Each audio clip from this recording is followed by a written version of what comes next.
Good afternoon, everyone. Welcome to the luxurious seventh floor of the council office building. This is the Joint Education and Culture and Planning and Housing and Parks Committee. Today, we're going to be reviewing the two items.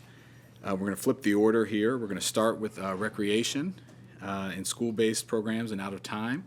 And then we will also talk about our historical activities NDA, which is mostly contained within Montgomery History, which is our great organization that chronicles our history. I'm here with my co-chair, Chair Friedson, and with members of both committees. I have the pleasure of being on both committees. And I want to thank, Recreation can come up, but I'll turn to my co-chair to see if he has any comments.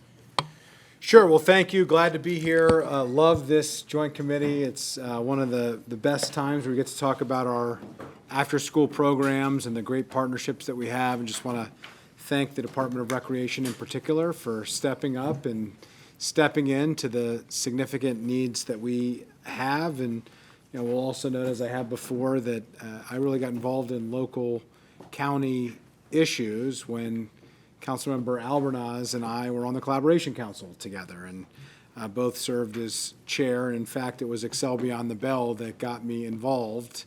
Someone who had been involved in Excel Beyond the Bell had then been connected to Collaboration Council, then recommended to me that I get involved in Collaboration Council, and here I am, and here we are. So this is something that is near and dear to me personally, and is also near and dear to so many of us who care very deeply about our after-school programs, our out-of-school time in general, and boy, do we need it now more than ever with the crisis facing our young people. So looking forward to the conversation, and appreciate the fact that we're here together. Amen to that. And Mr. Logan, we just switched the order, but you don't worry, we're still going to hear from you. And I will just say, it was mentioned actually in a PHP earlier this week. I often talk about being a destination kid versus decision kid. I was fortunate to have somewhere to go after school, and some of my friends, many didn't. And out of school time, whether it be after school or on the weekends, is so important for our kids. And so we're really glad to talk about it. So I'm going to turn it over to Ms. Cummings to walk us through the packet, and we will get into the specific issues. Thank you so much. So this afternoon, we did touch on recreation's budget yesterday, but today we will specifically focus on the out-of-school time programs. For budgetary considerations, we have the Excel Beyond the Bell increases. We will also be joined today by the Collaboration Council to receive an update on the out-of-school time system coordination progress, and MCPS on their out-of-school initiatives as well. And I will... Sorry. You will keep going, it looks like. I will keep going. If our partners here from Collaboration Council are here, oh, thank you so much. Hi, Sydney. So nice to see you. We'll get started with our presentation there. Wonderful. And why don't we just, real quick, introduce ourselves at the panel. We'll start with Collaboration Council, and then... Good afternoon. My name is Sydney Wilson-Hunter. I am the Director of Out-of-School Time Programs at the Collaboration Council. Good afternoon. Carmen Barrios-Martinez, Department of Recreation. Adrian Clutter, Division Chief, Recreation. Robin Riley, Recreation Department. Charlotte Keys, Business Services Manager, Recreation. Alicia Singh, Fiscal Policy Analyst, Office of Management and Budget. Awesome. You all sat in the exact same seats that you were in last time. All right, so, yeah, exactly. So I think we're going to turn it over. Are you doing this presentation? All right, let's get going. Let's talk about how we're coordinating for our kids. Yes, thank you. So a year ago, maybe this week, we sat in front of your committee and we accepted the recommendations to begin building a system, doing system-level coordination, expanding seats and funding, and leveraging the LMB and the OST network. And so I'm excited to share with you all today just the progress that we made with those efforts. This last fiscal year, my team and I have focused on our 3 C's, which is commitment, communication, and coordination. And with that, we focused on mobilizing and activating the network. Within those activities, we have launched the Network Advisory Group. with a commitment to community-driven, thank you, a community-driven structure. And so we have county agencies represented in this advisory group. We have community members, and we are actively engaging the community to also include parent and youth voice as well. The Collaboration Council's Community Engagement Department is supporting the engagement of families and youth to make sure that we are having the appropriate representation throughout the advisory group. In October of 2024, we launched the OST Provider Survey, membership survey, and as of today, we have 23 organizations and businesses across the county that have committed to the network and their strategic planning activities. Over this last year, we have tracked the expansion of available OST seats for the county, with highlights with expanding seats in EBB Middle School, and through MCPS, we've seen inspiring growth with high-quality programming aligned with academic and social emotional outcomes. Over the last year, the local OST system here has also been recognized by the U.S. Department of Education's Engage Every Student Act, and also Every Hour Counts. We focused on our 4 priority areas, which are sustainability, accessibility, quality, and equity. And in sustainability, we have supported early data collection to ensure fiscal opportunities for mapping and investment tracking.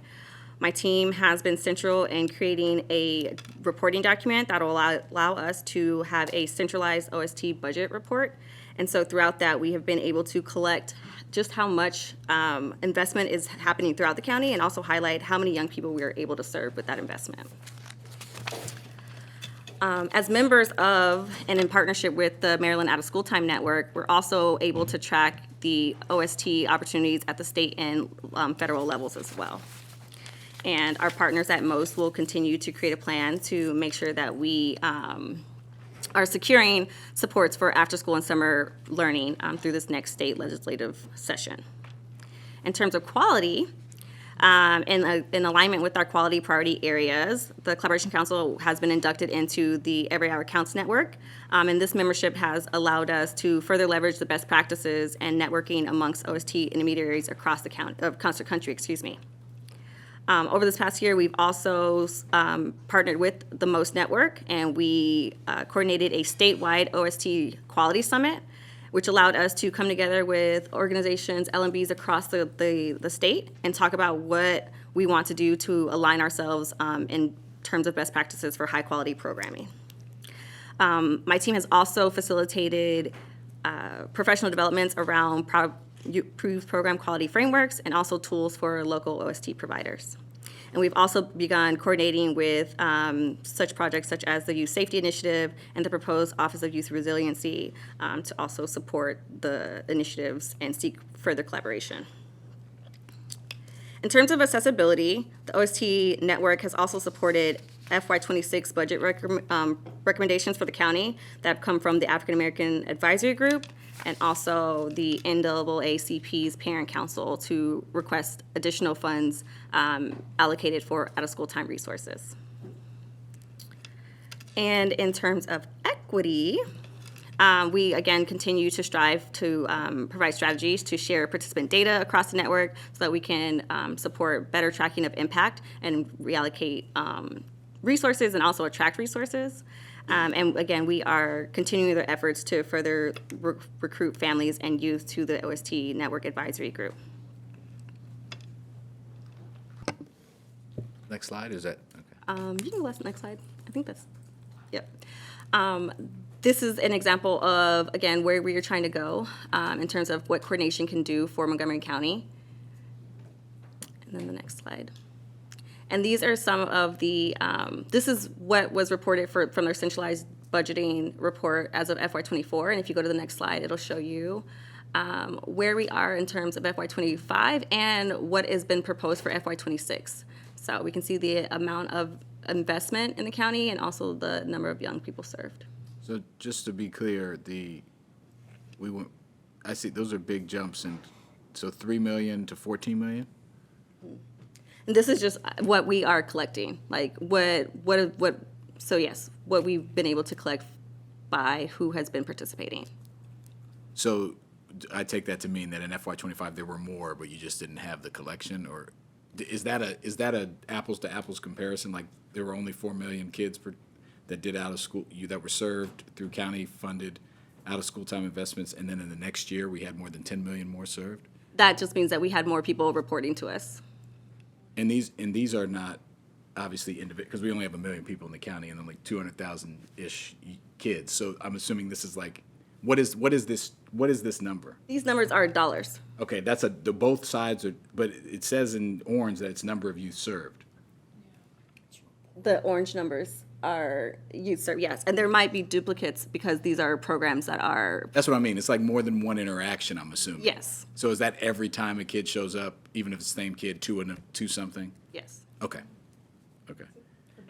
But yeah, just help me understand like what, because this is the whole thing as far as I'm concerned. And I'm one of the people that was like, we need a plan. Every kid who needs it needs an out of school time. We need to ramp up to it. So I'm glad that work is happening.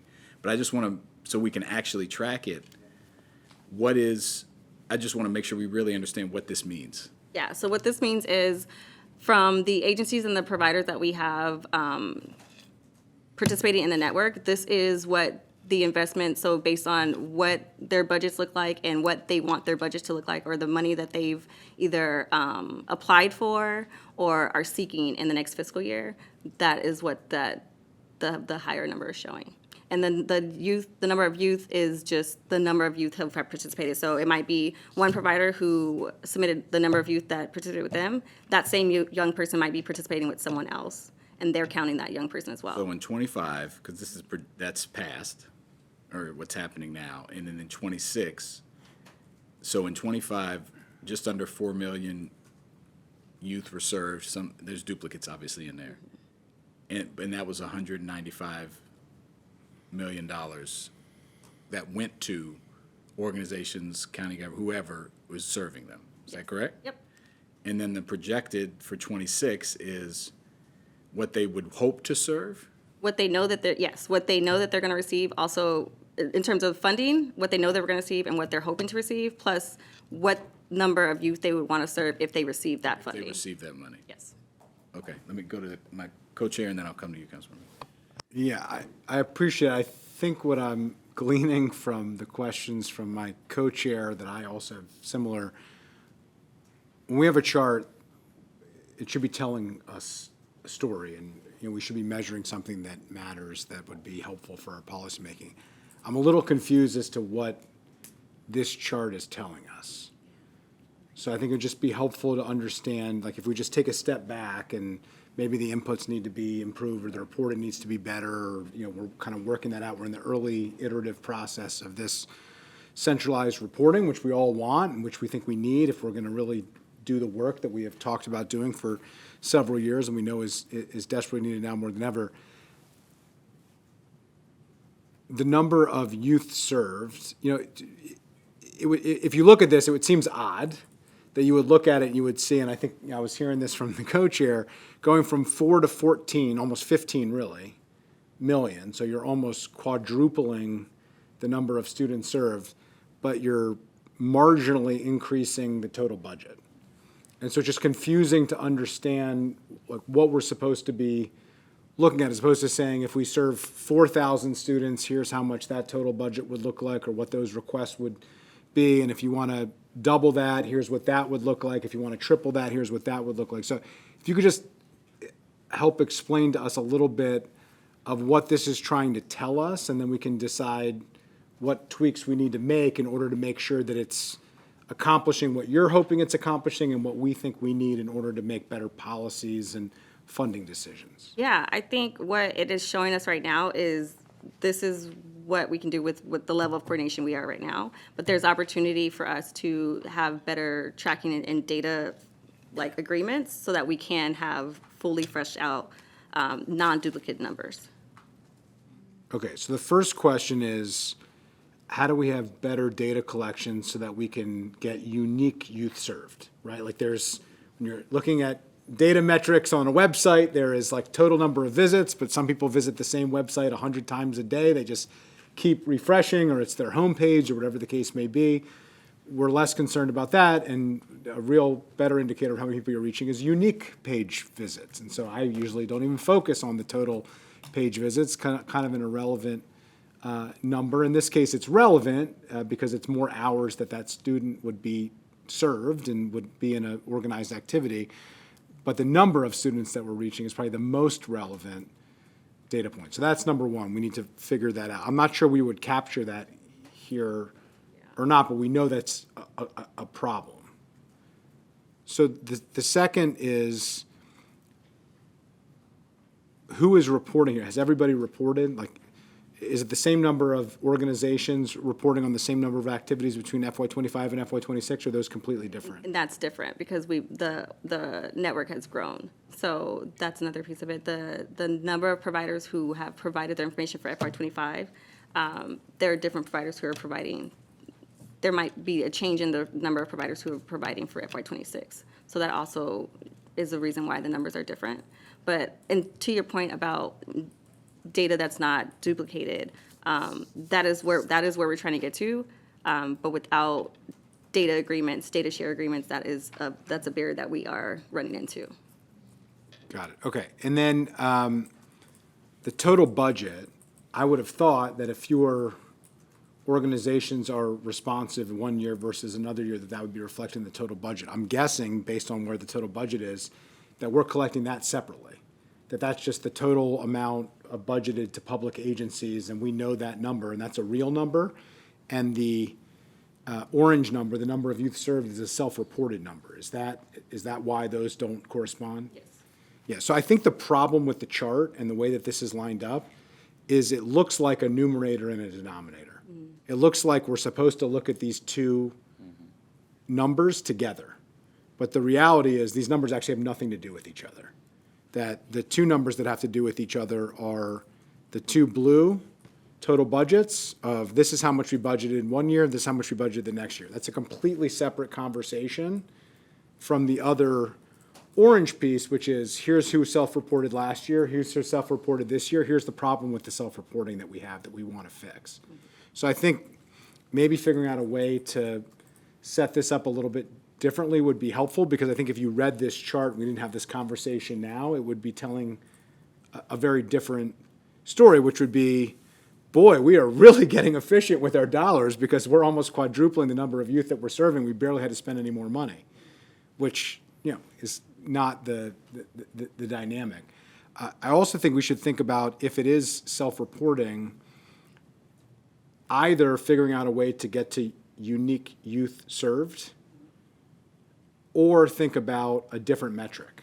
Like, if that is an impossible thing to figure out, or if that will take too long to figure out, because that does seem like a level of coordination that we're not particularly close to at the moment, you could think about it differently, like hours, for instance.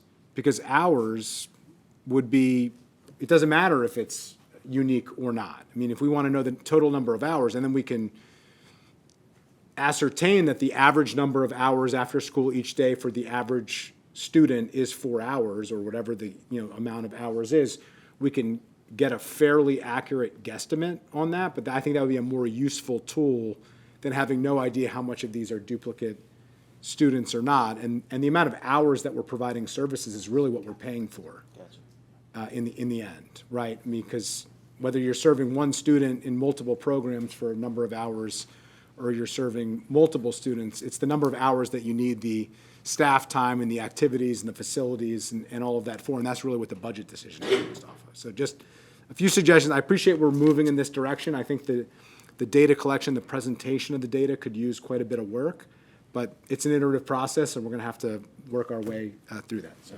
appreciate it. Yeah, great points. And then I'm going to go to Councilmember Mink, then Albernaz. Just one other point I wanted to make so I don't forget. So the public agencies versus private providers. Just tell me who's in public agencies as defined by rec, like who's in that bucket? Yeah, so in that bucket. Those are the people we actually can control a little bit. So let's start with that. That would be, yes, public libraries, community use of public facilities, recreation. Is MCPS included in this? Yes. Okay, so like if there's an EBB program, well, that's a hybrid, but if there's yeah, so there's a lot of reasons MCPS is used, their facilities are used, but they're reporting Yeah, they're in. any, are in that bucket, or anything they provide themselves, that's all in that bucket. Yep. Okay. And are they reporting, so our own agencies got better, quote unquote, in the last year as far as the orange of saying, of actually reporting, it looks like more reported this year than last year? Yes.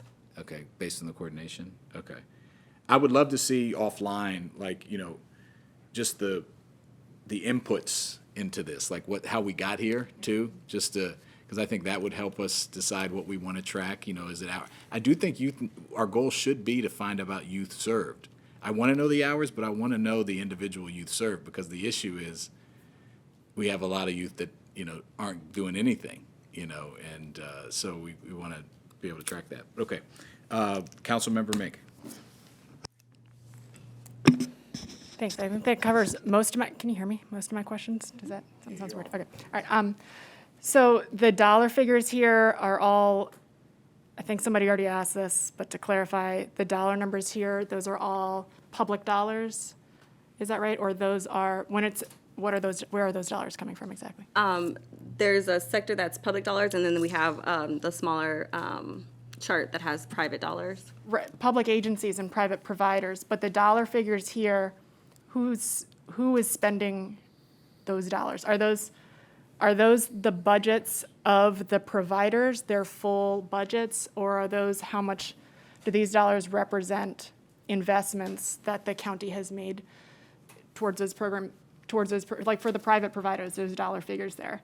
Are those dollar figures funding that we have, that the county has moved to them, or is that just the budgets of those private providers? Does that make sense? Those are the budgets of the private providers. Okay. Does that include, are some of them receiving county dollars? Yes. Okay. And is that reflected on a later slide? No. Okay. The county dollars that the private providers use are reflected in the public agencies bucket. Okay. Just another, that would be helpful also, understanding where the county dollars are exactly on this slide.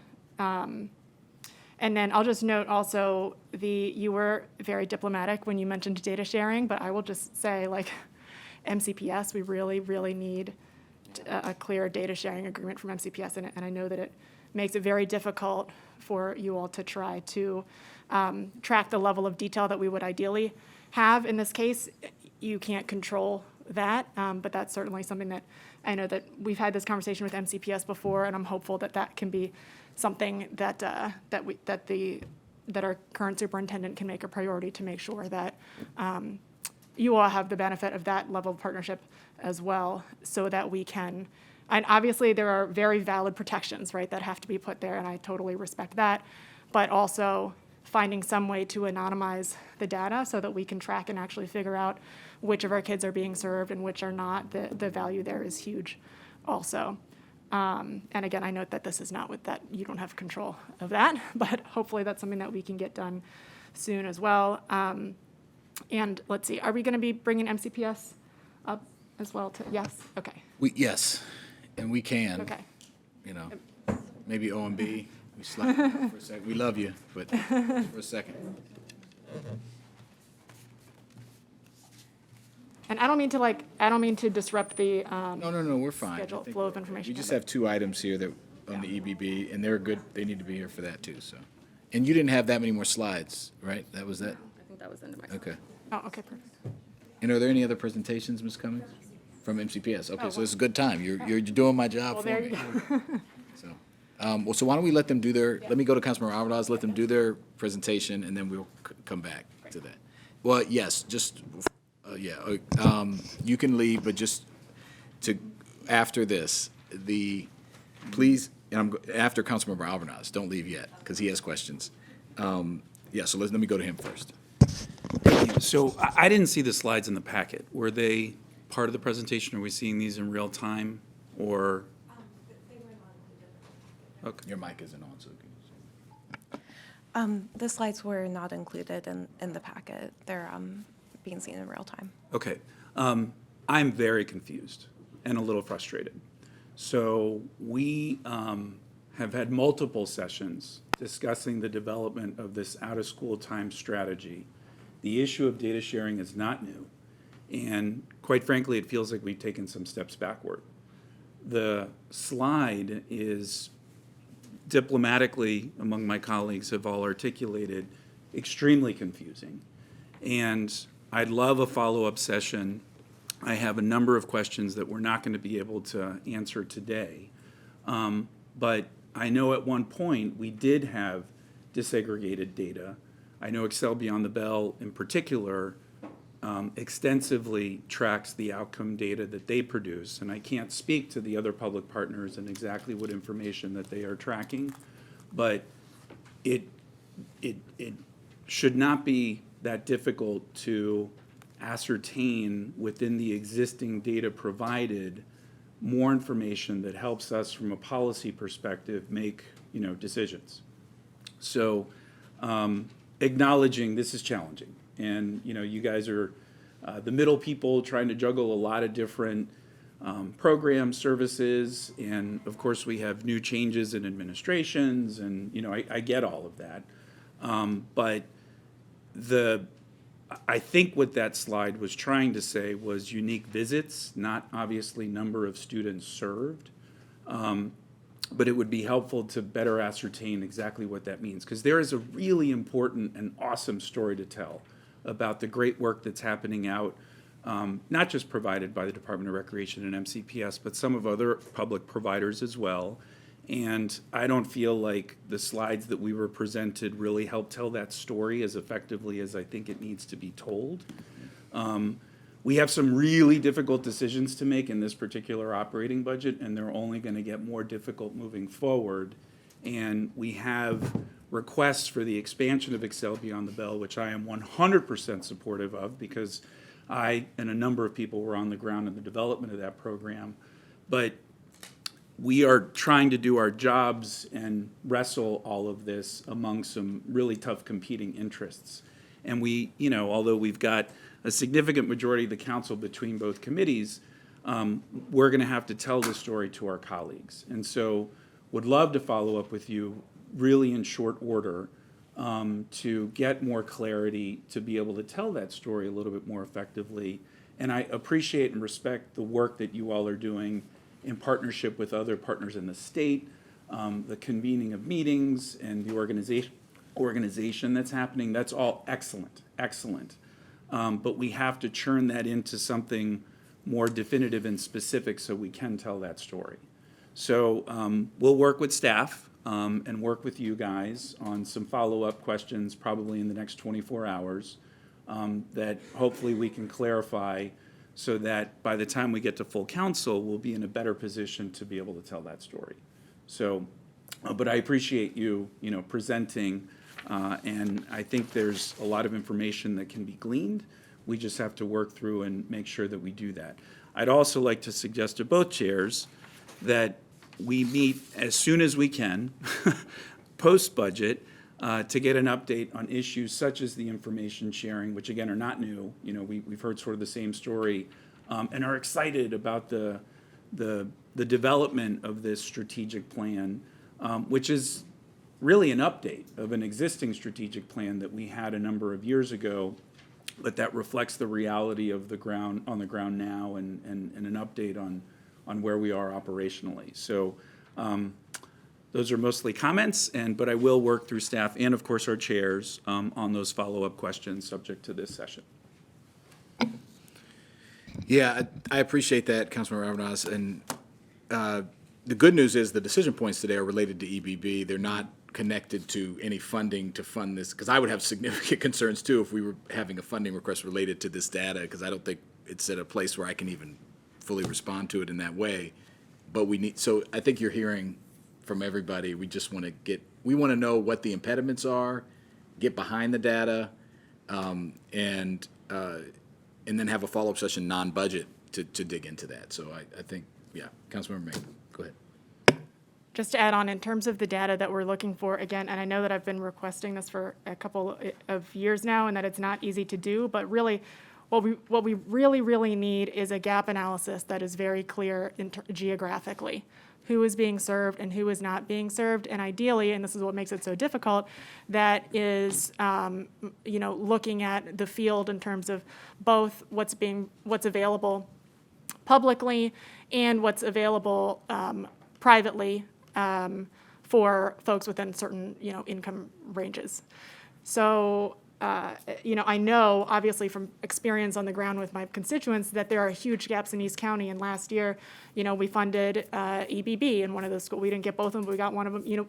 There was a recognition of that by REC, who worked to address that. And so I know that type of analysis is being done, but where Collaboration Council has the purview to really be helpful there is to expand that field of information beyond REC, pulling together from, all of the different partners. And I know that I have seen a map where that was started to be iterated, and I think I want to say that was like a year ago or so, but the issue with that map is that every dot on there represents something very different. So some of the dots represent an activity that's available only during the summer for 2 days a week. Some of the dots represent an activity that's available throughout the school year, 5 days a week. They all mean different things, and there really wasn't a way to kind of sort to really help understand who are the students and in which age groups and in which areas who they have somewhere to go after school. They have somewhere to go during the summer. There really wasn't a way to understand the data in a really functional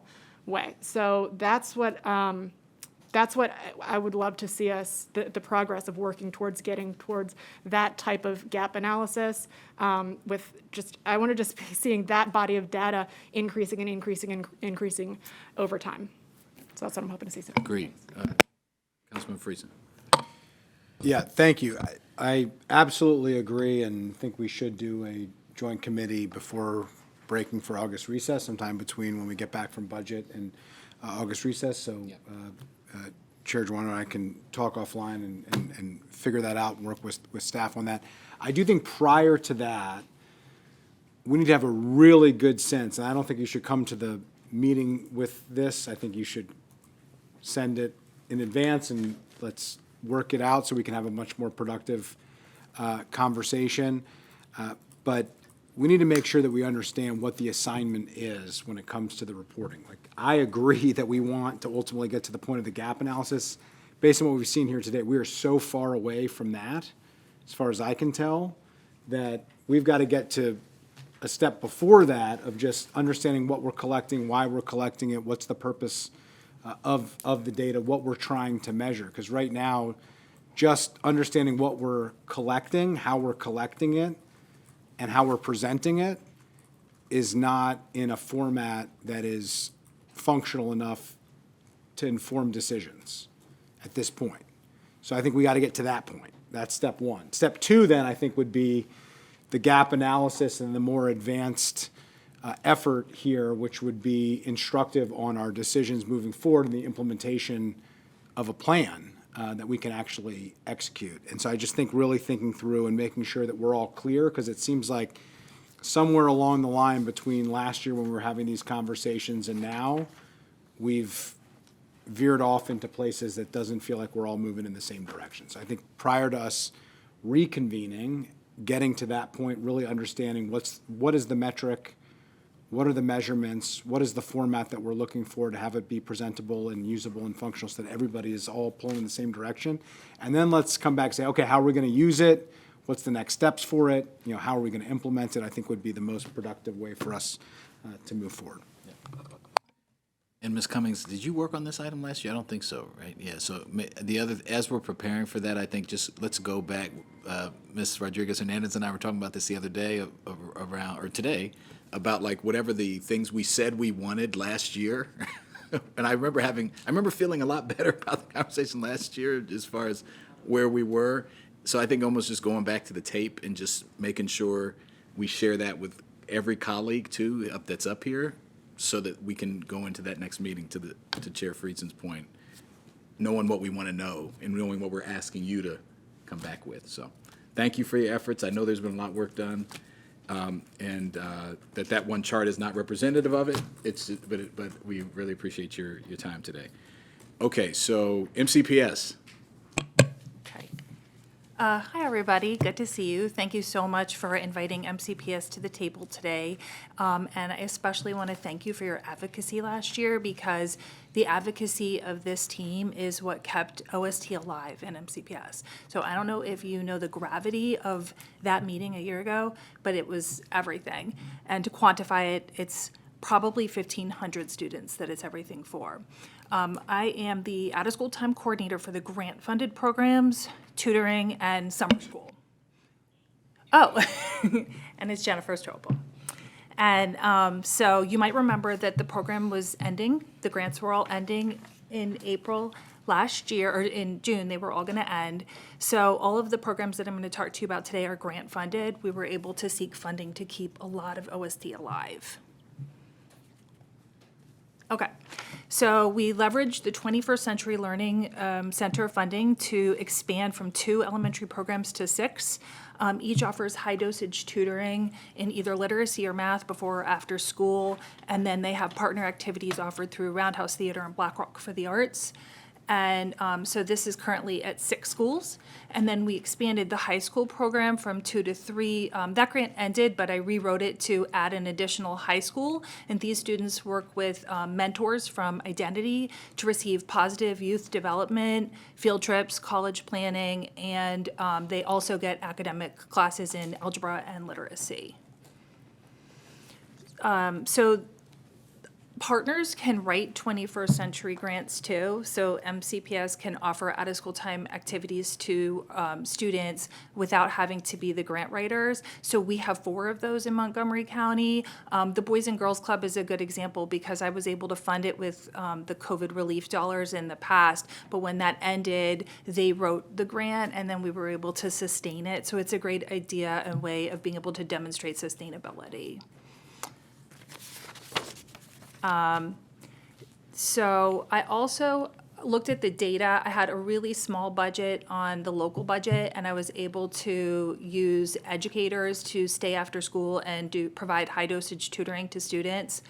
In many of the schools, we tried to pair it up with the EBB. So in all my OST programs, I try to ensure that they have some tutoring, but then some recreation, arts, sports, or I'll say fun, although I think the tutoring's fun. When I go look at it, it's very fun for me. But so some of the schools that we offered the high dosage tutoring, we pull the kids out of EBB or they come in the morning so that we can get them that extra dose of either reading or math. And then at no cost, I have some mentors that through their own grants are offering programs in the school, and I'll highlight 480 Club because that's one that many of you have heard of.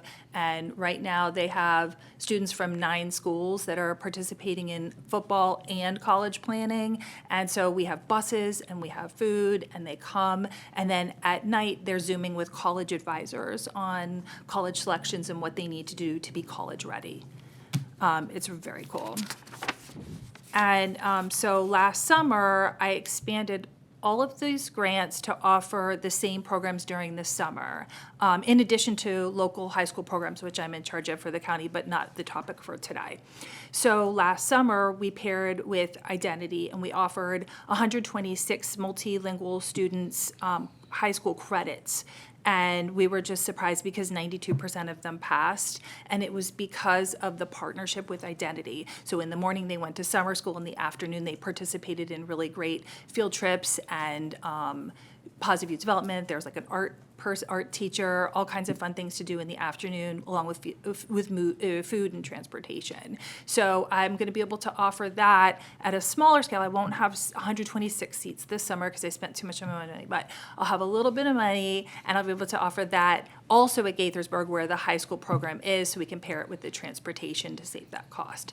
And then same with the elementary schools that are doing high dosage tutoring. I'll be able to offer a smaller scale of that this summer at many, not all, of the elementary schools. So I'm excited to keep it going this summer, and then all of the programs will start back up in the fall. If I can write more grants, you know I will. And that's really it for the grant-funded OST work that I'm doing, but my colleague Hope McGuire can provide another update for you. Okay.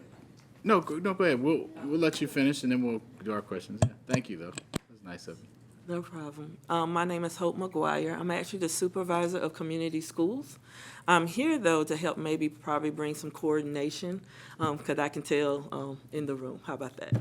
And so my former job was program manager, so I was the liaison with MCPS and Montgomery County Rec. And so one of the things I'm here today, and unfortunately I don't have a presentation, I was just notified about it, but I can come back to the next meeting to kind of clarify probably a lot with the out-of-school time. So I am working, and we are at the finish line with the umbrella MOU between Montgomery County Rec and Montgomery County Public Schools. MOU we've never had, and I did not let go of. And so I need to put that out there so people will know it's not in my role, but it was something I did not release from even from program manager when I was promoted in July to supervisor of community schools.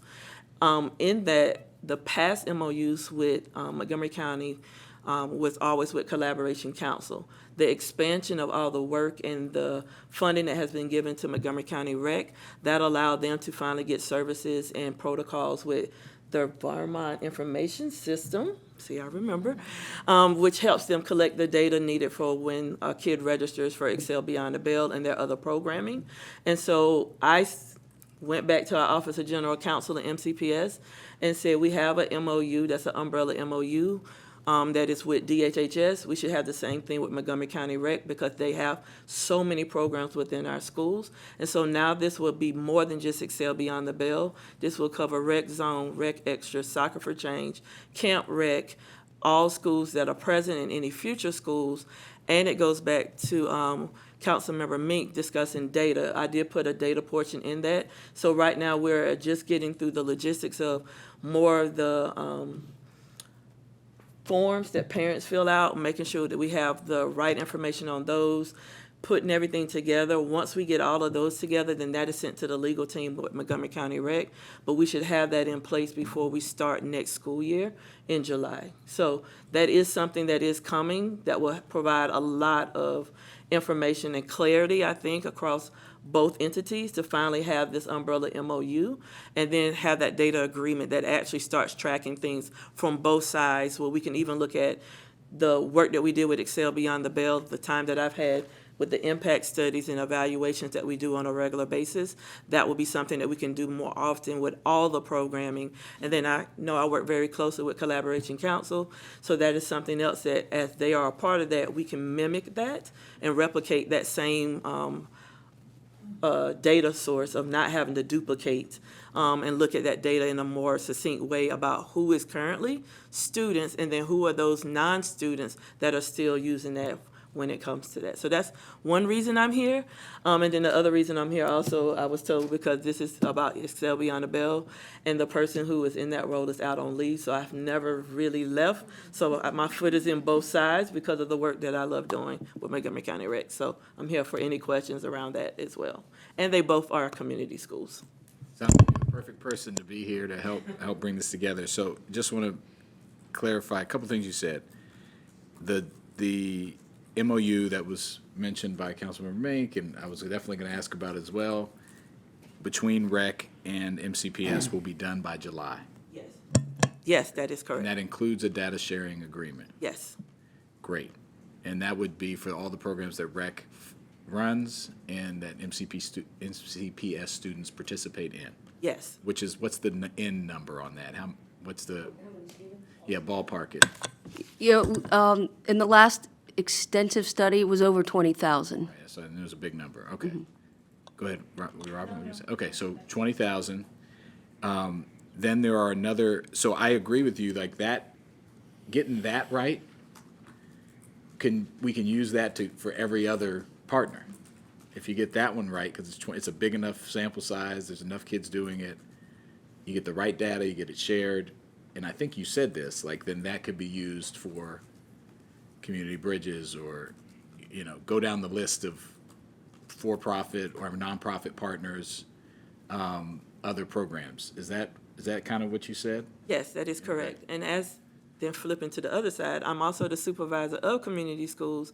We have a lot of out-of-school time that is through community schools. So then I can come and do a presentation for you all about all of the services that we're doing and have done since I've taken over. I was interim last year, appointed this year as supervisor. Got it. And how does that connect to Ms. Strobel's work? How do you all work together in that context? Very unique. We're kind of separated at moments and then collaborate across at other times. So we fill in gaps a lot of times. So I was blessed to inherit that she had a wonderful RFP for out of school time. And so when her money ran out, but they were still providers that were through her RFP, we had funds, and so we continued to work with them and then just use that RFP work. What I'm also working on right now is a massive scale community school RFP that will actually have more embedded into it instead of out of school time. So it would have extracurricular activity, athletics, extracurricular activities, non-athletic, family engagement, workshops and classes, and professional learning for the 77 community schools that we'll have next year. Yeah, okay. So I want to go to Councilmember Fanny Gonzalez, but I think when we have the joint session, we should do it once this MOU is done, so we can have in the July time, hopefully, so earlier in July, the better, if you know. Okay, all right, great.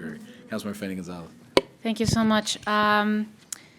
Yeah, my question was really, and I think you answered what I was thinking, data collection, but also when you come to us in July, I'm just gonna say July, to help you hustle to finish all your work. I'm also interested in knowing not just how many actual students are in the program versus how many times a student participates, but also those, and look, I'm saying this with a perspective that I'm also a mom with kids going to a community school and who participate in EBV, and my kids are very outgoing. I talk not just with my kids, but with their friends. And so I have a lot of things to say here based on their input. I want to make sure that you are interviewing the children, the students, because they don't like to be called children, students, and getting their feedback about those activities that are actually engaging and those activities that I know, although we have the money, they just shut down because the students are not interested in why that is. So I want to get that data, because if we're putting money out there, it has to be for programs that students are actually using and see the outcome from that, what's happening and who's using it. That's the other thing. Sometimes the kids who are going through some challenges are not the ones signing up for these programs.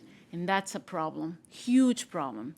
And for that type of information, you need to work with the principals of the schools, you need to work with the teachers and identifying those kids. Otherwise, we're not moving forward. So I hope that data gets collected. The children, the students who have challenges because of A, B, and C, what are we doing as a school, as a community, to engage them and have them participate in these programs? So to me, that's probably the number one thing that I want to tackle. So I will share that I also participate in some of this as a county resident.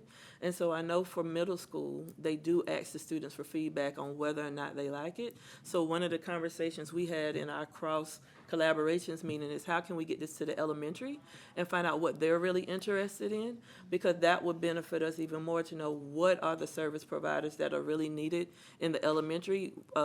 Nowadays, they like coding and they like Legos robotics. We really need to look at what are some of those interests to actually give them a sense of belonging and also build their skills at the same time. But I also need you to ask the students who are not participating, why don't they do it?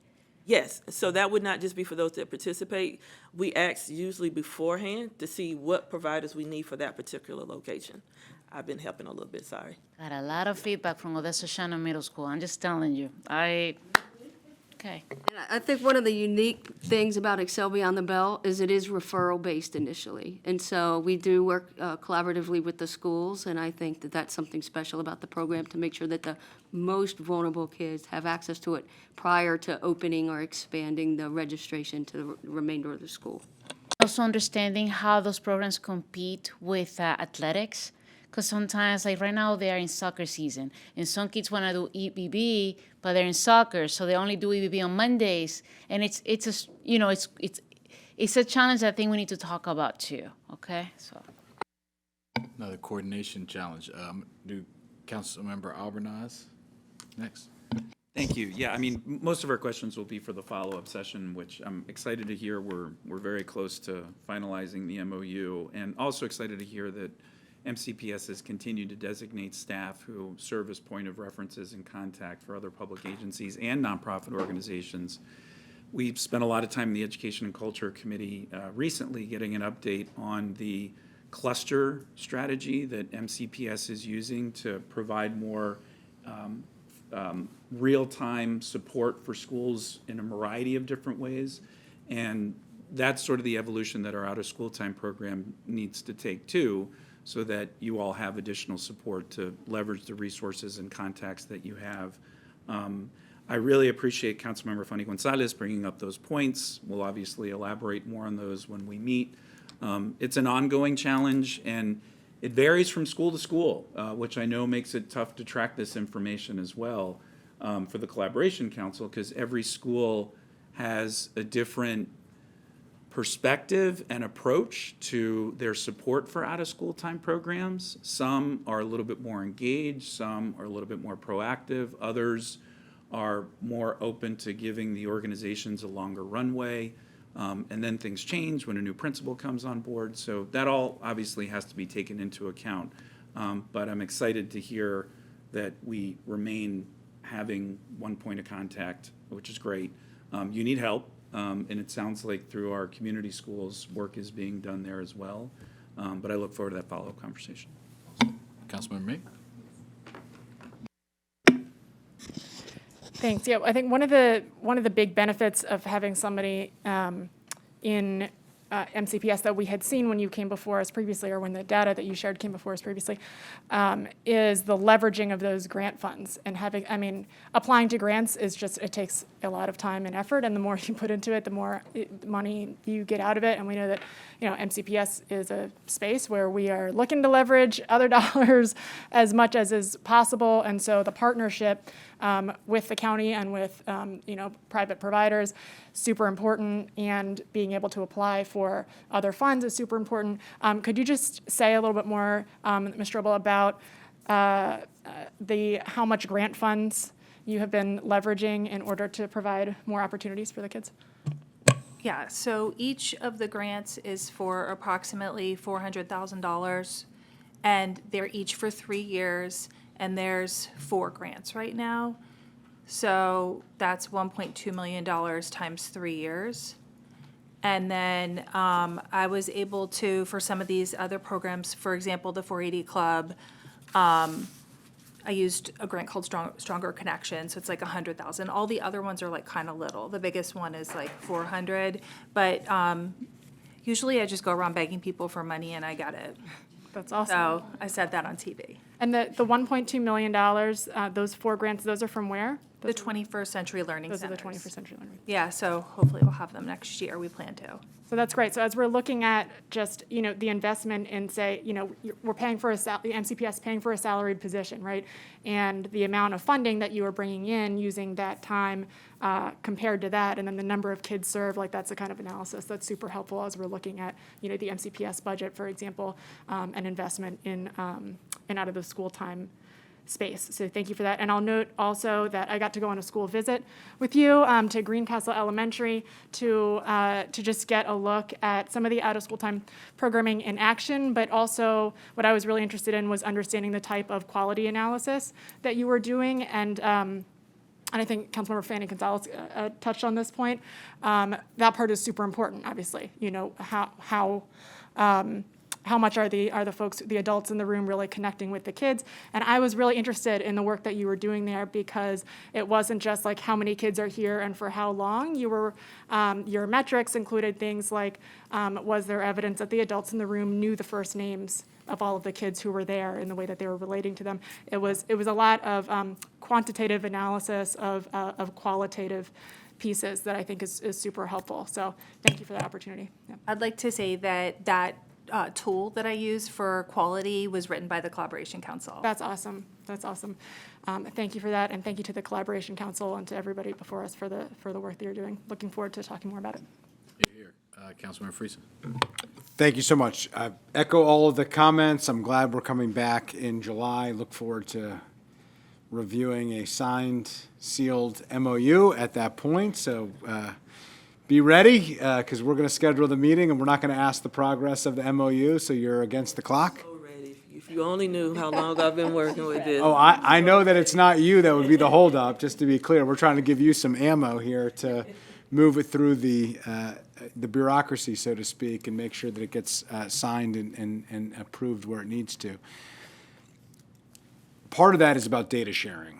My question is about what data are we collecting right now? So MCPS, as was noted earlier, really is the main data point here. You're the biggest player in this, along with Department of Recreation, as the primary, partner with which county government operates in this space. What data are you collecting right now at MCPS? We're talking about consolidating it and having all the other programs that are not necessarily MCPS data so that we can have it all consolidated in one place, because frankly, an out-of-school time program, the parents, the families, the kids, it doesn't really matter. The mentors, they don't care who's paying for it. They don't care whose budget it's in. They care what they can deliver for the students, and the student cares about where they're supposed to show up, and is it something that they want to do, and something that they want to come back to, and does it conflict with soccer, maybe, or cricket, or baseball, or whatever, or flag football, whatever the other activity is. So what data are you collecting now? How are you presenting that data? What are you using that data for? So first of all, the soccer problem is real. Like, there is no competing with soccer. Like, it doesn't matter. But I have for each of my 4 grants a external evaluator that does an evaluation.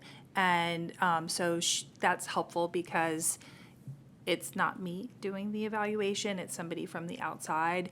And so she does her own observations, her own surveys, and she surveys the students, the caregivers, and the teachers and the tutors. Additionally, for the state, we collect the attendance, we collect the test scores, and we collect the, like if they got suspended, we collect their behavioral data. And are we only collecting that based on the fact that they're grant funded and you have to prove your value on the grant funding, or are we collecting that on all programs? Like, 480 Club is a good example. That's a contract. We all love the 480 Club. Kid Museum is another example that has programs. Are we collecting the same level of data, even though that's not a grant-funded So I program, can't for afford instance? Kid Museum anymore, but when I had them on a grant, I did the exact same thing. I just didn't have an evaluator. So the Kid Museum sent out, and Rec did this for me too when I paid them. They sent out the surveys to the caregivers and they sent out surveys to the students. The Kid Museum offered programming on non-instructional days, so I did not look at if it improved their attendance over time in school. I only looked at the attendance at the program. Was the program filling up was I able to fill all the slots? Programs that are after school, I look at if their attendance in the program is helping their grades and if it's helping their test scores. But the one-offs that are just non-instructional days, I just want them to be filled, and I want kids doing really cool stuff on their day off. Well, I actually think it would be interesting to look at even on non-instructional days, because to me, part of the benefit of these programs, whether it's after school or on a non-instructional day, is the presence of an adult mentor, is the camaraderie that is created, the accountability that is created, somebody knowing, if you're not doing well and noticing that you didn't show up for that program and checking in on you, and the mental health and social emotional well-being dynamics. So I understand why you would only collect certain data in certain cases, but I actually think it would be helpful, and, I don't have any money to offer those programs anymore, so the only students that I pay for non-instructional day activities are the ones on the grant who I'm already looking at their data. So if I have an opportunity to write a grant to serve students on a non-instructional day, I will definitely track that data and give it to you. I'm sure, and I appreciate that. I think the broader question for the future is Okay. not a you question, Okay, it's a sorry. system question, an MCPS question. I think it's great what you're doing, and I think it's awesome when we have a grant, it allows you and pushes you, or maybe allows you to push the school system to collect the data that we would otherwise want in every program. What I am not sure about is whether or not we're collecting that level of data in non-grant funded programs, and we should be just as concerned about county budget and state funded programs that aren't necessarily grant funded, and we should hold ourselves to the same level of accountability. The reason why you're collecting that data is to prove the value to the foundation or to the funding source, the federal department that is providing it, so that you can get more money, or that you can continue the grant program. You can prove your value. That makes total sense. I hope that we get to the point, and I am advocating now for us to get to the point, that we view all programs that way, and that you have the same sense of proof of effectiveness for county-funded programs. And I really do think that that's where we need to head, and it would be helpful for us to know exactly where that is and whether or not that's part of the thinking for every program. And I just wanted to speak to bring maybe a point of clarity for some of the work. I report right now, and always reported to Chief Peter Moran. Jennifer Strobel with out of school time is under a different chief. So one of the things that might be beneficial, and I'm just putting this as point of clarity, is when we have these meetings for you to bring out of school time, we needed to say any out of school time program so all of us could be ready for you. Because I'm bothered I don't have a presentation for you, because I have a lot of this data already through the community school side, because we collect it on a regular basis. The community school liaisons have to do that as part of their job, of what programs they have in those 53 schools that would then be 77 schools. And so we can pull that together and work with our OSA. And that is probably a lot, like we have 35,000 students right now in those 53 schools that we can show you data around, and then I can work with the Office of Shared Accountability to take it to the level to show you the impact on attendance and their academic side, which we have seen in some schools like Arcola and different ones at board presentations. So I think one thing also is just to put out there that we are in 2 different areas, but we would love to be able to collaborate. I think we just need to put out there for the record that we're in 2 different offices, and sometimes when they request for us to come to you guys, they only say out of school time, and they just think of Jennifer when there's so many other programs and supports that are out of school time. I'm working with Excel Beyond the Bell because that was my heart when I started here with MCPS, and one of the reasons why I bought a condo in Montgomery County is between Montgomery County Rec and DHHS and the work that I've done with those people. And so we also do Excel Beyond the Bell, but the reason I didn't let go of that MOU is because I wanted all these other programs to be highlighted in the impact study. So that's one of the things that I think, just for clarity for the people who are watching and for you all, we're in different spaces, and I think we're trying to align all of that with our new leadership in MCPS. So July, I'm very excited to come back, even with probably a brand new dress, to tell you all about it. Well, first of all, we're glad that you bought your condo in Montgomery County and your commitment to the work and to our community. Thank you for that. Second of all, we are collectively hereby requesting in July that you be prepared to come and to speak to that. I do think it should go without saying. I mean, I think that we need to get to a point where when it's requested, it's asked, whether it's by the county council or the county executive or a member of the public, that that's assumed.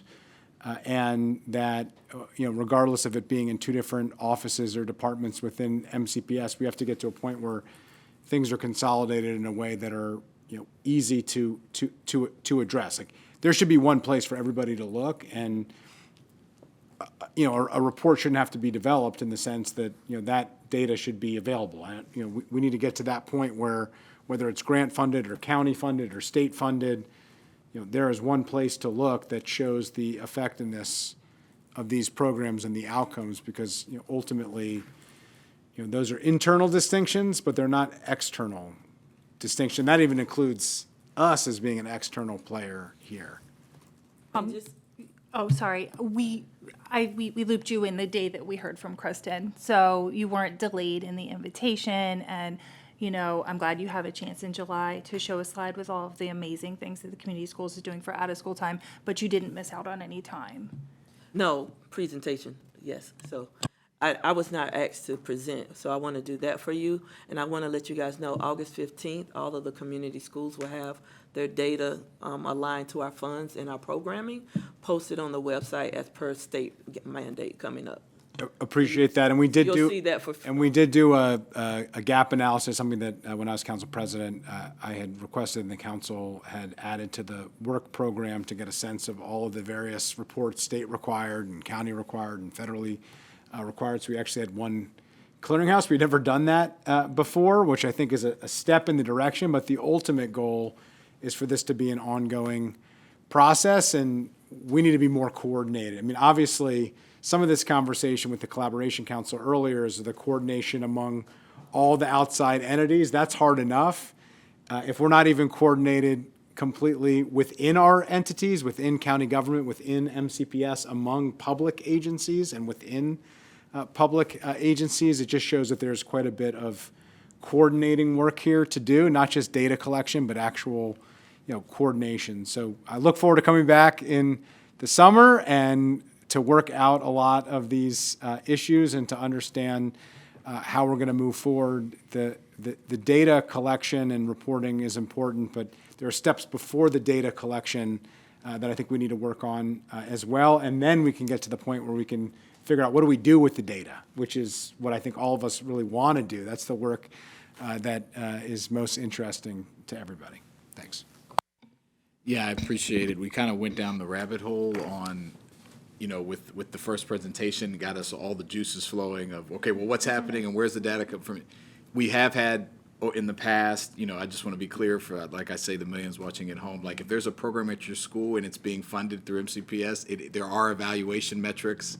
It is looked at, grants are extended or not based on those outcomes. But the point still remains, this is a kid is a kid is a kid.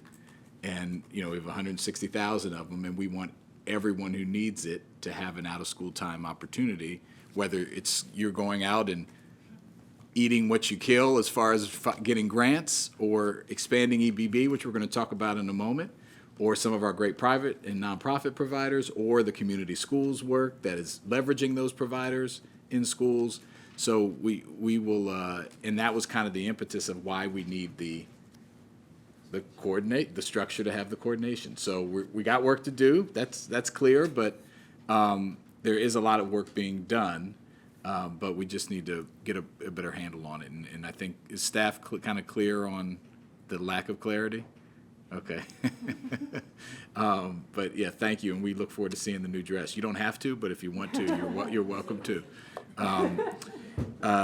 Okay, so should we now move to the EBB discussion? All right. Thank you. Is there anyone else who's coming? O&B can come back, I think. Sorry, you never probably had to leave, but welcome, come on back. Thank you, Ms. Strobel.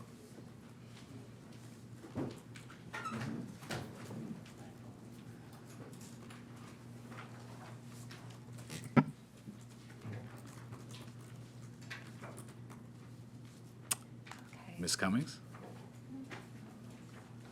So for the enhancement of the Excel Beyond the Bell program, we have one enhancement and one addition in the executive's proposed recreation budget.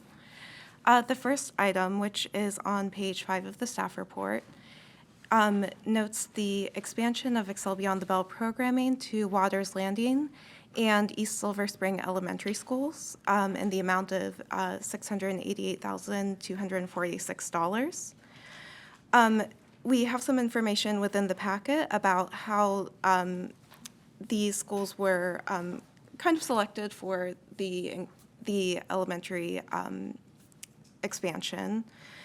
And the second item that goes along with this is addition of a program manager position. Council staff would note that the program manager whether the committee should choose to recommend to tranche one expansion or move forward with both expansions, a program manager would be needed for at least one expansion. All right. And thank you to the Waters Landing supports community in the back, pushing for the expansion of EBB. And I'm assuming those were all students and young people who wrote on there that thanking us. Thank you. Thank you to them as well. Ms. Riley, do you want to speak to who wants to speak to this particular issue around just what this expansion would mean, the issue of needing the person so that it can speak, just provide a little context for that. Absolutely, I can certainly try. Director Riley. Just jump in if I miss something. Excel Beyond the Bell, like Mr. Councilmember Albernaz and I have been around for a minute from the beginning, and it has just continued to grow. And it's for a reason. It's a high-quality, amazing program. And I want to give a shout-out to our manager, Miranda Williams, who's done an amazing job leading this really broad team of out-of-school time, whether it's Excel Beyond the Bell Elementary, Middle, Rec Extra, High School Rec Zone, and all the other wraparound things that go with Soccer for Change and other programs. And it's just at a tipping point. We need that person, that support system for her to help connect the dots. I think you just heard a lot about the need for connecting with the collaboration council, connecting with the school system, connecting with the lunch program, connecting with the bus transportation. It takes such a workhorse to move all these pieces and components. I think we're at a tipping point, and I don't say that lightly. I respect that you have amazing, horrible decisions ahead of you, that are going to be super challenging, and I just think that we're at a spot that we have to have that leadership role to help really leverage and make sure that the program is well connected and that we're doing all the right things for the young people and the families in our program. With the expansion of Excel Beyond the Bell Elementary, we've done a really strategic job in really doing parent engagement. That's been a very deliberate and intentional effort on our part. And that staff person to help leverage those resources to make sure that 130 parents that come out for a family night have all the wraparound resources that they might need, a library system, DHHS, somebody else there to provide information and resources to them while they're gathered having a family meal and having a really great time. If you've never been to a parent engagement night at a site, I encourage you to do it. It's an amazing, really fun time. Seeing families have a meal and be connected with each other. So I think in saying all that, I think for us to continue to grow, we just need another leadership position. And I don't ask that lightly. I know it's not an easy decision, but we're at that point that we just have to have it. And so even if we add just one site, I really believe we need that leadership position to help guide the team in making sure everything's successful. Did I miss anything? No. Thank you so much. So the decision point before us is to fund the expansion and the manager, correct? That's it, which is included in the executive's budget. Yeah. Is there anyone who wants to speak to that, or okay? Okay, Councilman Bravernas? Yeah, I mean, not going to come as a huge surprise, but fully support this request. And can speak in the first person about, you mentioned 20,000 students, give or take, are participating in Excel, which obviously is a tremendous, it's not easy to coordinate all of the moving pieces. And again, referring to Councilmember Fanny Gonzalez's point, making sure that programs are administered with fidelity so that there is follow through with the MCPS staff and the community schools. Takes a lot of on-site, ongoing coordination, and because we do need to ask those students that are not participating, but if you don't have the right infrastructure and support, you're not going to be able to do that. And so it's not enough just to program. You have to have the right support and infrastructure for it to really be as effective and meet its full potential. So, and I also just happen to know in the first person that recreation still has not yet fully recovered from a personnel and staffing standpoint for more than 15 years now. And we've added lots of programs that they are administering, and all of our departments are excellent, but they make $1 out of however many cents often. I just appreciate their ongoing leadership, and I will support these two recommendations laid forth by the county executive. Wonderful. And just to remind, you said a lot about EBB, but just want to remind our folks, 87% of folks that participate qualify for free and reduced lunch. 62% are English language learners. 41% identify as Black, African American, 41% identify as Latino, Hispanic, as far as just who's being served. So I think without objection, we will agree with the county executive and move that forward. And I also, oh, you can clap, sure. And also shout out to the East Silver Spring Elementary, who's the other program. So we know Waters Landing and East Silver Spring are here. That's it with rec, right? I just want to take the personal privilege of thanking Director Riley. This is her last budget committee session as director. Tomorrow. Last with me. Yeah, there you go. Yeah. Or no, do we have one with her tomorrow? No, Arts and Humanities. So you'll be with me again. All right. Well, it's last with some of these group will be their last, and then we'll get you a full council. But just you are retiring at the end of July. End of May. I tried to just extend it. I tried to give you a little extra time. Good try. But thank you for you. I mean, more will be said, but just I'm glad you ended the way you did here as far as talking about EBB so passionately. It's hard to overstate, and I'm sure Councilmember Alvarez at the appropriate time will say more, but I just wanted to, since I'm chairing this meeting, to recognize you and all the great work you've done on behalf of all of our kids and students and families for many years. It's going to be greatly missed. Thank you very much. I have a great team, so it's not all me, it's the people behind me. Chair. Yeah, thank you. I just wanted to echo that as the co-chair. I think we both got to weigh in here, given how much work you've done. I'll speak more at a later date, but you have always amazed me by your ability, interest, and willingness to take on the biggest and highest level challenges of leadership, and also to do the most basic of work that is required in the department. And both are needed. It's what real leadership looks like, and you, in the quietest, most unassuming way possible, do it in a way that I think is inspiring to all of us, and I think it really makes your team want to follow you where you're going. So best of luck to you. Thank you for everything that you've done. I'll have much more to say later, but just wanted to take the opportunity to say thank you. We got more opportunities here. Councilmember Alvarez. Yeah, I will hold off because I'm going to have extensive comments in short order, but I'm looking forward to those. Councilmember Fangs on. I don't want her team to follow her anywhere. You better stay. That's all. Councilmember Mick, you want to say anything? Sure, come on. I got a lot to say, but I'm going to hold also. All right, great. Appreciate you. And of course, classic, to Councilmember Friesen's point, classic you to just immediately defer to the team.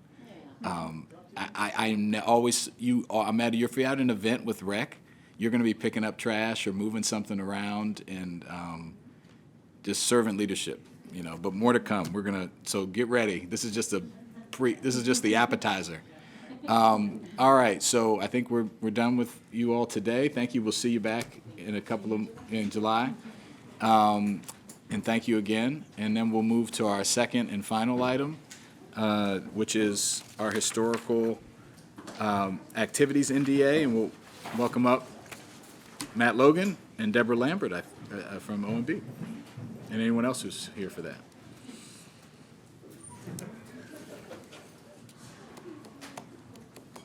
Hey, Matt. Good to see you.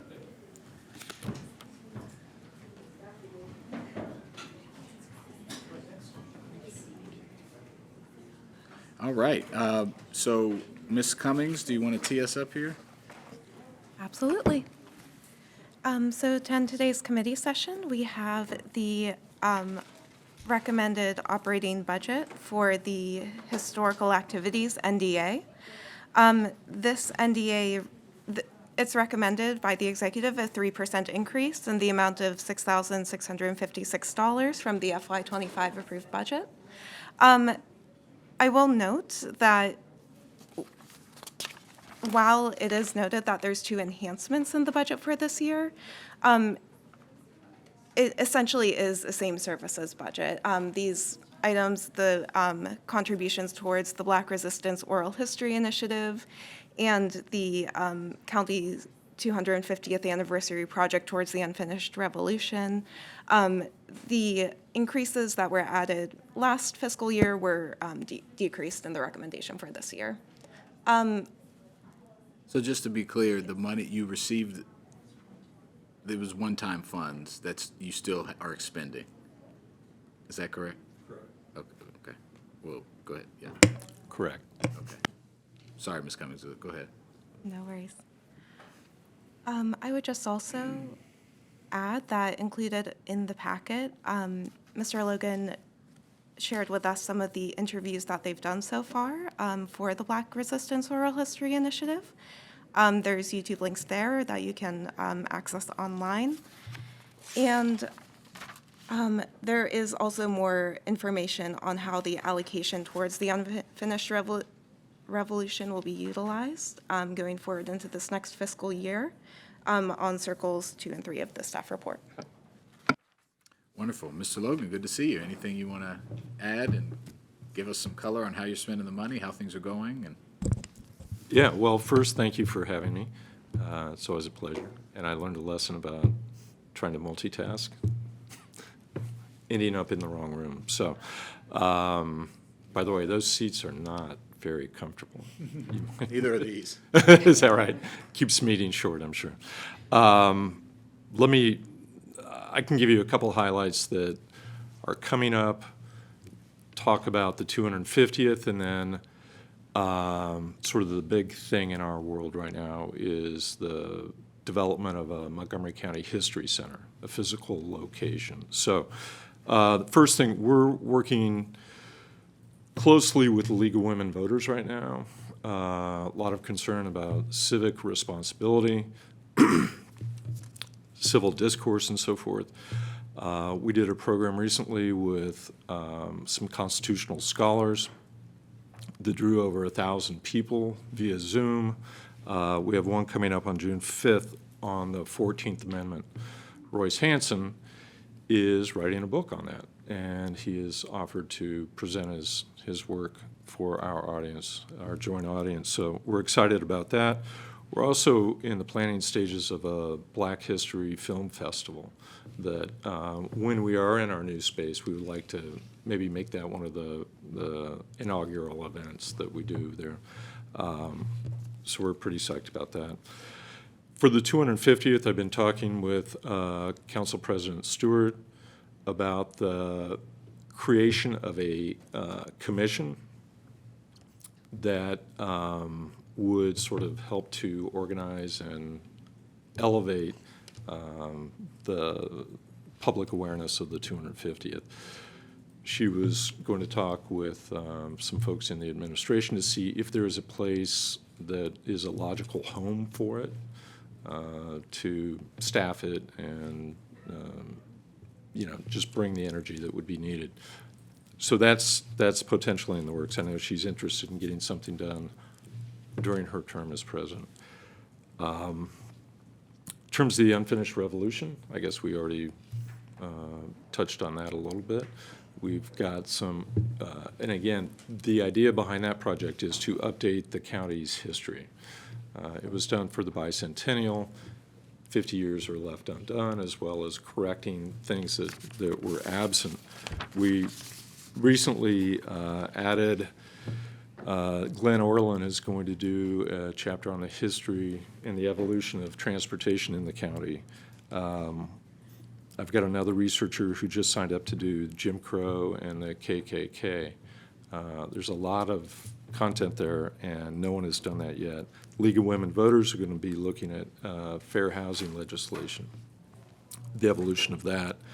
Montgomery Parks have agreed, the archaeologist there has agreed to do our prehistory, looking at indigenous populations. So a lot of really interesting things. We have some gaps that we still need to fill, but to this point, we're very pleased with the progress there.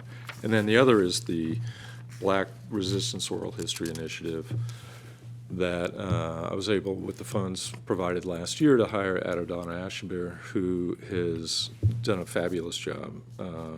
She's interviewed folks from Littonsville, Damascus, Lincoln Park, Norbeck, Sandy Spring, and Scotland. She has 2 more Scotland residents scheduled, but is also talking to folks in Martinsburg, Clarksburg, and Chevy Chase.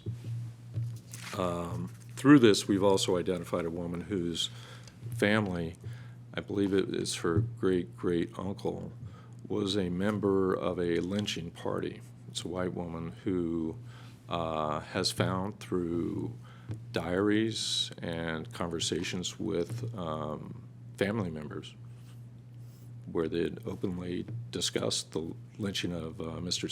Sidney Randolph in 1896. And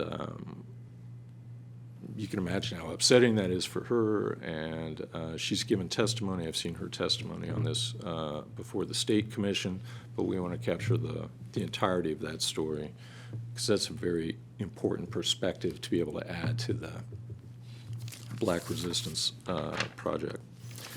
So the 2 big things that have been keeping us busy are the acquisition of the Farmers Bank and Trust Building at 4 Courthouse Square. I was able to take Kristen on a tour, and Deborah, if you're ever interested, or certainly all the council members, I'd love to give you a tour. It's a very cool Art Deco building. Be a walking tour from. I'm sorry? Not very far away. It's a block away. You have no excuse.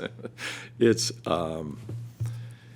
it needs a lot of work, and so I just got the initial cost estimates on Friday, and they're more than 100% more than what we had previously been told.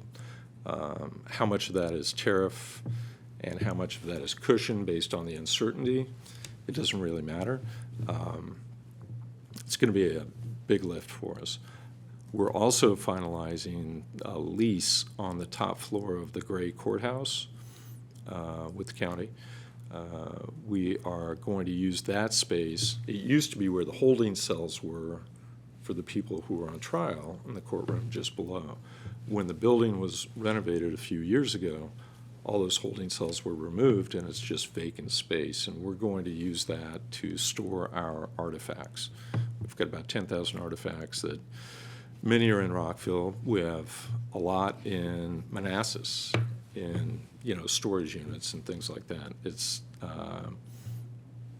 It shouldn't be that way. So we need to get them here under our care, and so we're going to be able to sort of create a new campus for ourselves in right on the lawn of the courthouse. So we're very excited about all that. Thank you. Really appreciate that. What's the timeline on the Great Court, getting all the everything? On the Great Courthouse? Yeah, and getting the collection moved in there. I think about that a lot with stuff all over in various places. I know you, not more than you, I'm sure, but. Yeah. So it sort of depends. As I understand it, we've agreed to the final terms of the business terms of the lease. I don't know what additional steps are required on the county's end. I think there's a couple more.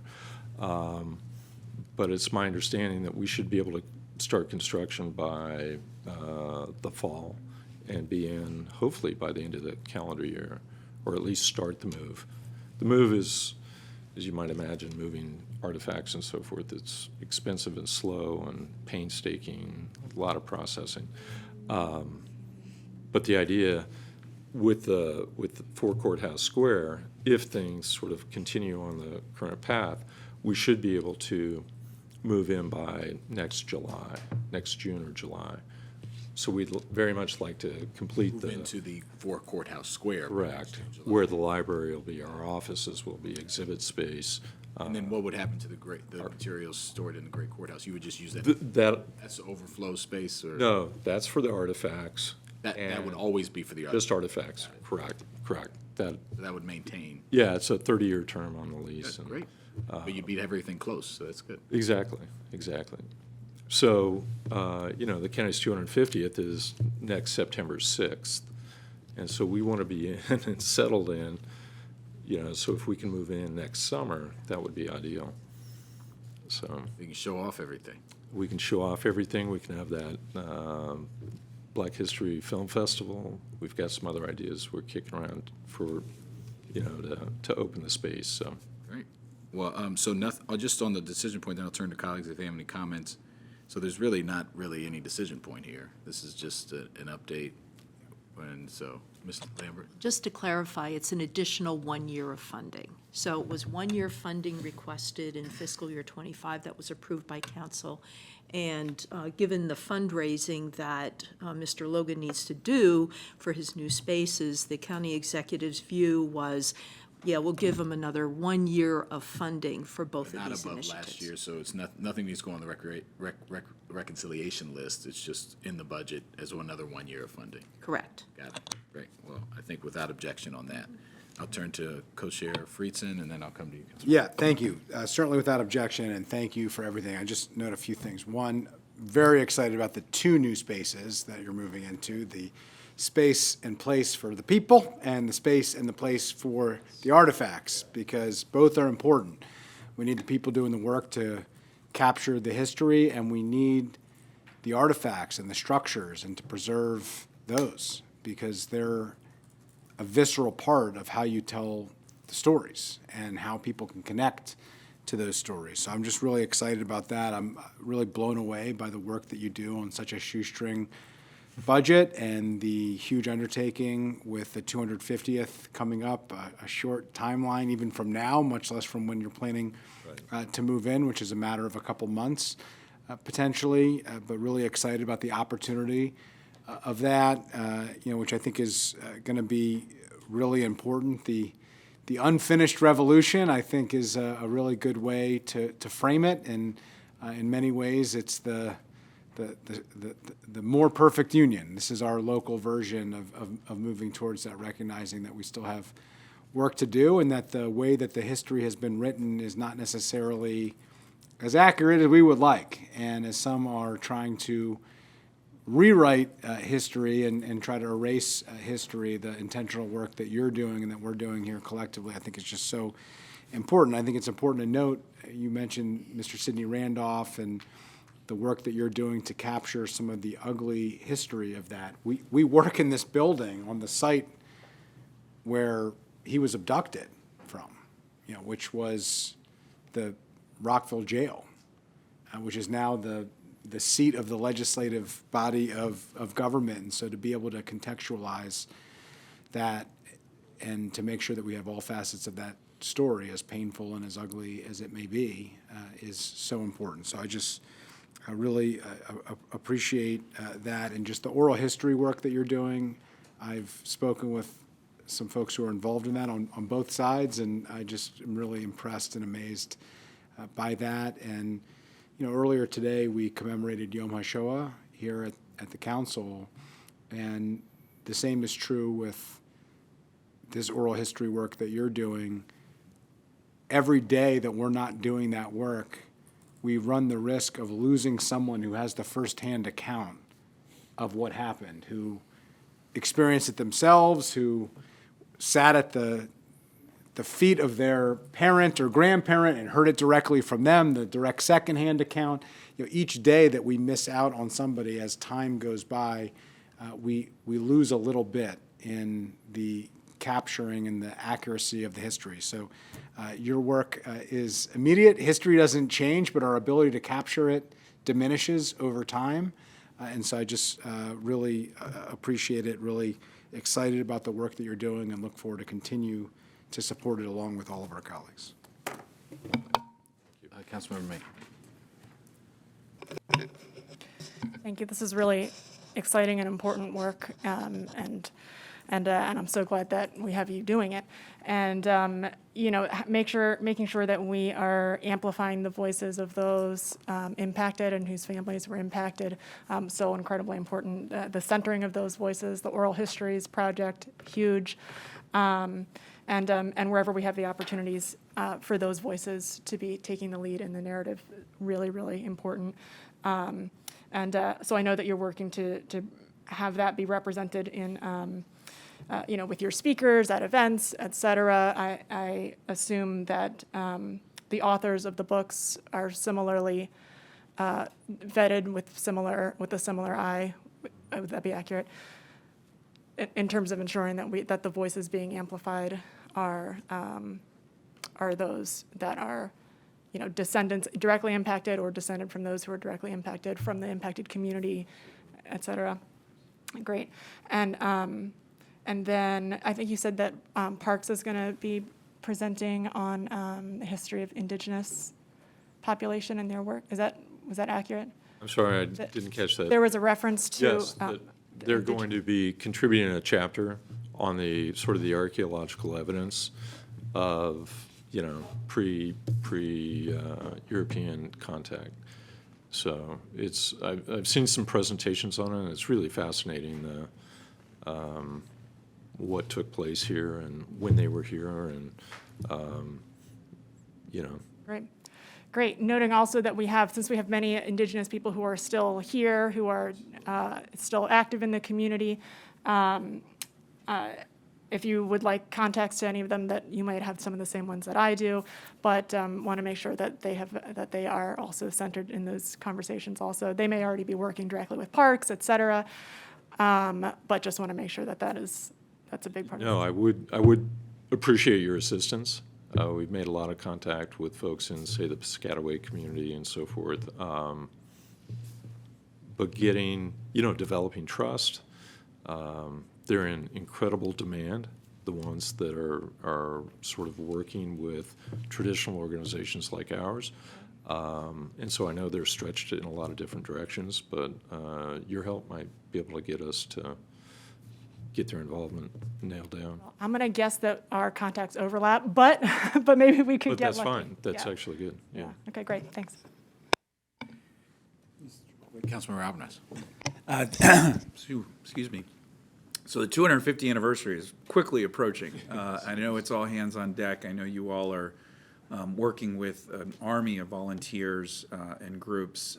Just state the obvious, we stand ready to support and help in every way we can and leverage our resources and contacts to make sure we take full advantage of that opportunity.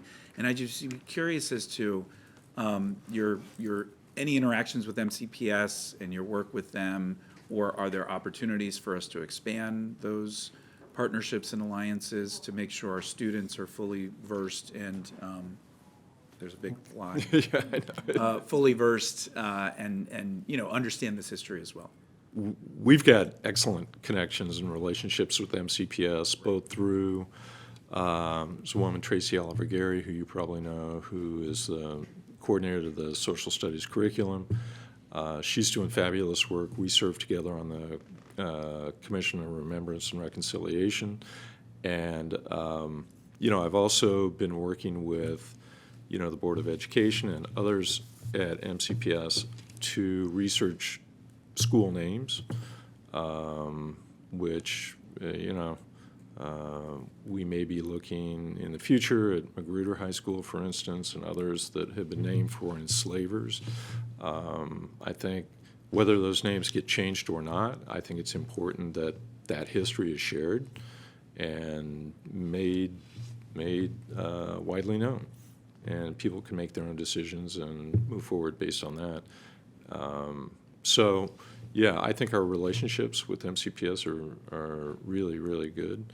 But if you have suggestions for other ways we can get engaged with them, we obviously, it's really core to who we are, is working with the younger generation. So, Great, thank you. Yeah, you've done some great work already with them and the continued integration. I know that we're ahead of a lot of jurisdictions in that we actually integrate local history in their there are education blocks in MCPS about local historic figures, and Thank goodness. and we've got more to do for sure, but we're not going in the wrong direction like some places that are trying to erase our history. When I saw the thing about the African American History Museum, they're trying to take artifacts and change the history. There's a good bit of Montgomery County in that museum related to artifacts and history, and so, I'm curious, there's no current plans to remove any of that. I know some people have removed their things out of fear that things would be taken. Yeah, that's a good point. But it's something to just put on your radar as crazy environment that we're in. I've been told that the most visited African-American home in the country is the one from Montgomery County that's on display. Yeah. The post-emancipation home that's on display in the Museum of African American History and Culture, which Add that to your sheet. the Jonesboro, yeah, and that's a source of pride, I think, for a lot of us in Montgomery County, and to see what's happening at the national level just puts